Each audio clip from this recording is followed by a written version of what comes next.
Hi friends, welcome to my channel. இன்றைக்கி வீடியோவில் நம்ம என்ன பார்க்க போகிறோன்னா, எல்லாருமே அவங்க குழந்தை வந்து ரொம்ப அறிவாகவும் இன்டெலிஜென்ட்டாகவும் ப்ரில்லியண்ட்டாகவும் இருக்கணும்னு நினைப்பாங்க. உங்கள் குழந்தை வந்து ரொம்ப அறிவாளியாக பிறக்கணுன்னா இந்த 2 டிப் நீங்கள் ஃபாலோ பண்ணுங்கள். கண்டிப்பாக உங்களுக்கு அறிவான புத்திசாலியான குழந்தை தான் பிறப்பாங்க. சரி, அந்த 2 டிப் என்ன டிப் அப்படிங்கிறத வாங்க வீடியோக்குள்ளே போய் பார்த்துடலாம். கர்ப்ப காலத்தில் 5வது மாதம், அதாவது 20வது வாரத்தில் வந்து குழந்தைக்கு நல்லாவே கேட்க முடியும். கர்ப்ப காலத்தின் 25வது வாரத்தில் குழந்தையோட காது வளர்ச்சி முழுசாக அடைஞ்சிரும். அப்படி வளர்ச்சி அடையும் போது நீங்கள் பேசுகிற எல்லாமே கேட்க முடியும். அதுவும் கர்ப்பிணி பெண்கள் அவங்களோட குழந்தை வந்து தன்னோட தாயோட குரலை வந்து நல்லா ஈஸியாக ஐடென்டிஃபை பண்ணிடுமா. அதனால் இந்த மாதத்துலேருந்து நீங்கள் நல்லா புக் ரீட் பண்ணுங்கள். அதுவும் வந்து நல்லா சத்தமாக ரீட் பண்ணுங்கள். அதுக்காக கிரைம் நாவல்லாம் படிக்கக்கூடாது. ஏன்னா புத்தகத்தில் இருக்கிற சில கதைகள் படிக்கும்போது நமக்கு வந்து அழுக வரும். அதனால் அந்த மாதிரி புத்தகம் படிக்கக்கூடாது.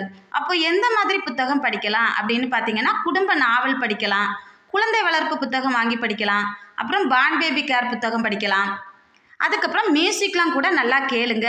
புக்கெல்லாம் நல்லா ரீட் பண்ணும்போது நம்ம குழந்தையோட அசைவு வந்து இன்னும் ரொம்ப அதிகமாக இருக்கும். அப்புறம் 6வது மாதம் ஆனதுமே சரி, பேபியோட நல்லா பேசுங்க. குழந்தைக்கு செல்லமாக ஒரு பேர் ஒன்று வச்சுக்கோங்க. செல்ல பேர் வச்சு கூப்பிட்டு பேசி கொஞ்சுங்க. அம்மா அப்பா 2 பேருமே பேசுங்க. அப்புறம் இப்படி பேசும்போது குழந்தை ரொம்ப புத்திசாலியாக பிறப்பாங்க. இதுதான் ஃபஸ்ட்டு டிப்பு. செகண்ட் டிப் என்ன அப்படின்னு பார்த்தீங்கன்னா, புத்திசாலி குழந்தை பிறக்கணுன்னா நம்ம மைண்டுக்கு வேலை கொடுக்குற விளையாட்டு விளையாடணும்.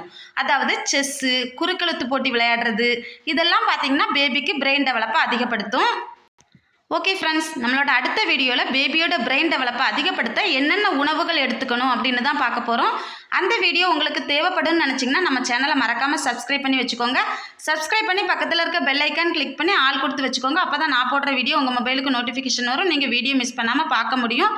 இந்த வீடியோ உங்களுக்கு பிடிச்சிருந்தது அப்படின்னா வீடியோக்கு மறக்காமல் ஒரு லைக் ஒன்று கொடுத்துருங்க. இந்த வீடியோ உங்கள் ஃப்ரெண்ட்ஸ் யாருக்காவது தேவைப்படும்னு நினச்சிங்கன்னா கண்டிப்பாக ஷேர் பண்ணி விடுங்க. ஏதாவது கருத்துக்கள் இருந்தால் கமெண்ட் பாக்ஸில் சொல்லுங்கள்.